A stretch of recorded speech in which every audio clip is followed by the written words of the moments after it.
안녕하세요. 이은종 변호사의 회생파산연구소의 이은종 변호사님을 모셨습니다. 네, 안녕하세요. 이은종 변호사입니다. 오늘은 이제 회생파산연구소의 첫 회인데요. 어떠한 내용을 소개해주러 나오셨나요? 일단 가장 많이 궁금해하시는 게 법인 회생하고 법인 파산이 있는데 그 두 제도가 구체적으로 어떻게 다른지에 대해서 좀 많이 질문을 하시더라고요. 그래서 그 내용을 준비해봤습니다. 이은종 변호사의 회생파산연구소. 그러면 법인 회생과 파산의 차이가 무엇인지 좀 설명을 해주세요. 네, 일단 법인 회생은 말 그대로 회생하는 거거든요. 그래서 회사가 이제 벌어들이는 수익으로 채무를 변제해 나가는 거고요. 파산 같은 경우는 회사 현재 재산을 현금화해서 채권자들에게 나눠주고 갚지 못한 채무는 그냥 없어지는 거고 아예 법인 자체가 없어지는 거죠. 그래서 회생은 말 그대로 다시 살아나는 거기 때문에 회사의 존속을 전제로 해서 약간 재건용 절차라고 하는데 회사가 단기간에 어려움을 처했을 때 이걸 좀 극복해 나가는 방법이고 법인 파산 같은 경우는 청산형 제도라고 해서 아예 법인을 없애버리는 게 목적입니다. 기존의 재산을 다 채권자를 나눠주고 법인을 없애버리는 게 목적인 그런 제도인 거죠. 그러면 회생을 할 것인지 파산을 할 것인지를 결정하는 기준은 무엇인가요? 일단 우리 회사가 이제 채무가 너무 많다. 그래서 좀 매달, 매년 이자를 지급하기가 좀 어려운 상황이다. 이러면 사업을 정리하시는 것을 한 번씩 생각을 해보실 텐데 그때 이제 고려하실 게 우리 회사의 주된 영업 활동이 잘 되고 있는지 이게 가장 중요한 기준입니다. 그래서 우리 회사의 영업 활동에서 수익이 창출이 되고 있다. 영업 자체는 잘 되고 있는데 다만 재무 구조가 안 좋아서 부채가 너무 많아서 뭐 매달 지급해야 되는 이자 비용이 너무 많다든지 그럴 경우 이자만 조금 막으면 우리 회사가 운영비도 좀 잘 돌아가니까 숨통이 트이겠다. 이런 경우. 그러니까 우리 회사 영업 활동 자체는 잘 돌아가고 있을 때는 회생을 하는 게 맞는 거고요. 근데 우리 회사 영업 자체가 지금 중단이 돼 있다거나 아니면 영업 활동에서 벌어진 수익이 너무 적다. 이걸로는 운영이 안 된다. 라고 하면 법인을 아예 없애는 거, 법인 파산으로 생각해 보시는 게 좋은 방향인 것 같습니다. 그러면 법인 회생을 하는 경우에 어떻게 되는 건가요? 결과적으로? 법인 회생을 선택을 하시면 일단 가장 큰 주의할 사항은 대표이사가 더 이상 대표이사가 아니라는 거예요. 대표이사가 그 전에는 대표이사가 회사의 대표 기관으로서 이제 업무를 집행하잖아요. 마음대로 할 수 있는데 회생이 시작되면 법원에서 대표이사를 관리인으로 보통 선임을 합니다. 근데 관리인이라는 거는 용어가 다르듯이 대표이사가 아니라 회사를 대표하는 사람이 아니라 채권자를 대표하는 사람이 되는 거죠. 채권자를 대표해서 채권자 이익을 위해서 회사를 운영하는 사람이 됩니다. 기본적으로. 사실은 법인과 채권자는 서로 상반된 관계에 있는 것 같은데 이해상반 관계에 있는 것 같은데도 불구하고 대표이사가 채권자를 대표하는 위치에 채권자를 대표해서 회사를 관리하는 말이죠. 그런 역할을 관리인이라고 하는 거고요.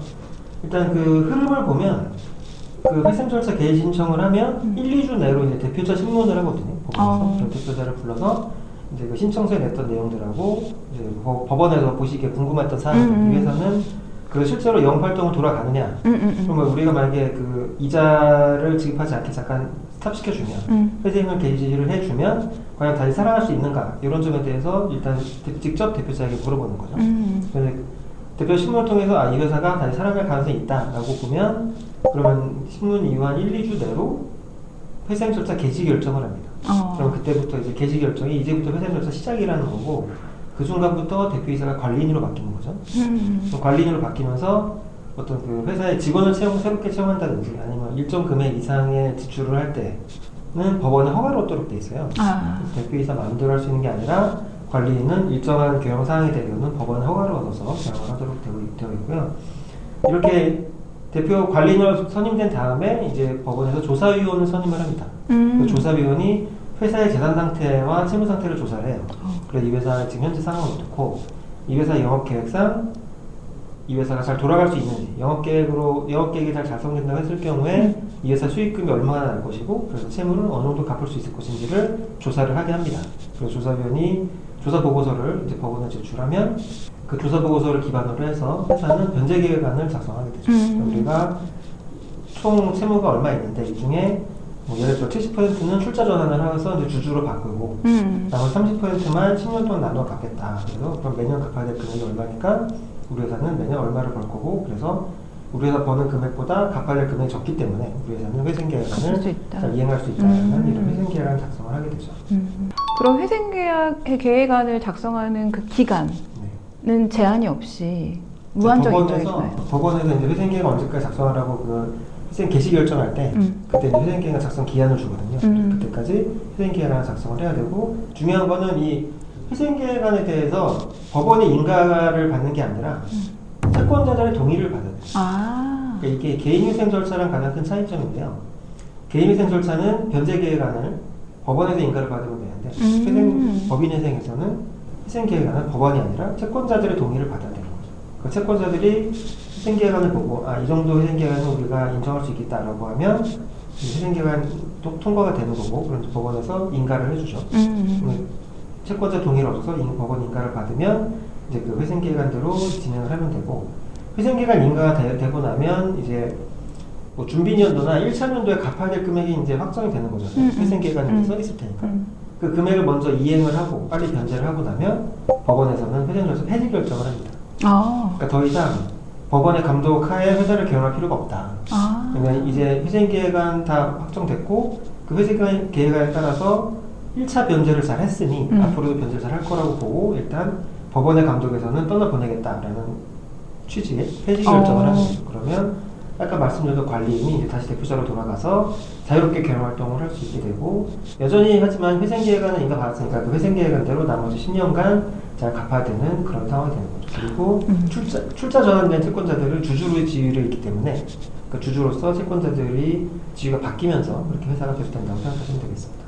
그러면 채권자들이 동의를 해주지 않는 경우에는 무조건 파산 절차로 진행을 해야 되는 건가요? 네. 채권자들이 동의해주지 않는 경우가 있는데, 이럴 경우 법원에서 예외적으로 채권자들이 동의하지 않았지만 법원이 봤을 때 인가할 수 있겠다고 하면 인가를 하는 경우가 있어요. 강제 인가라고. 그래도 이제 채권자들 최소한의 동의만 받아놓으면 그러면 이제 법원에서는 강제 인가를 할 수 있다. 그래서 채권자 동의를 못 받는다 하더라도 무조건 회사가 파산으로 가거나 하는 건 아니다.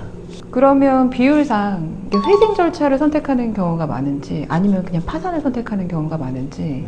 아까 말씀드렸던 것처럼 이 회생을 하려면 회사의 그 영업이 잘 돌아가야 되거든요. 인증이 잘 돌아가고 있는 상태에서 다만 이제 자금 경색 때문에 이제 어려움을 겪는 경우여야 되기 때문에 사실 어려움을 겪는 회사들이 대부분은 영업 자체가 잘 안 되는 경우가 많아요. 그래서 보면 회생을 생각하시더라도 저희가 이제 검토를 해봤을 때는 파산으로 가는 게 오히려 파산을 하고 새로운 사업을 시작하는 게 오히려 나은 경우들이 있고, 하지만 이제 회사의 그런 그 기존에 쌓아왔던 자산, 그러니까 회사의 네임밸류라든지 브랜드, 회사가 가지고 있는 기계장치가 좀 더 재산 가치가 있다. 뭐 이런 경우에는 회생을 하는 것이 더 좋은 경우가 있습니다. 비율상으로는 사실은 파산으로 가는 게 적합한 경우가 더 많긴 해요. 하지만 이제 회생을 꼭 해야 되는 경우도 있기 때문에 이거는 전문가의 조력을 받아보시는 게, 조언을 들어보시는 게 좋을 것 같습니다.